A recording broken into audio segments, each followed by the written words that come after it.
بسم الله الرحمن الرحيم لم يكن الذين كفروا من أهل الكتاب والمشركين منفكين حتى تأتيهم البينة رسول من الله يتلو صحفا مطهرة فيها كتب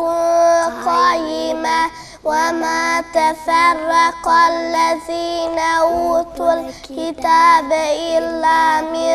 بعد ما جاءتهم البينة وما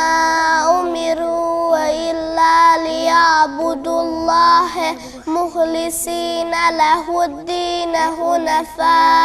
حنفاء ويقيموا الصلاة ويؤتوا الزكاة وذلك دين القيمة إن الذين كفروا من أهل الكتاب والمشركين في نار جهنم خالدين فيها أولئك هم شر البرية إن الذين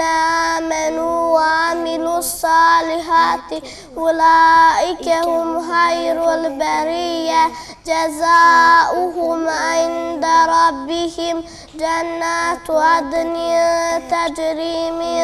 تحتها الأنهار خالدين فيها أبدا رضي الله عنهم ورضوا عنه ذلك لمن خشي ربه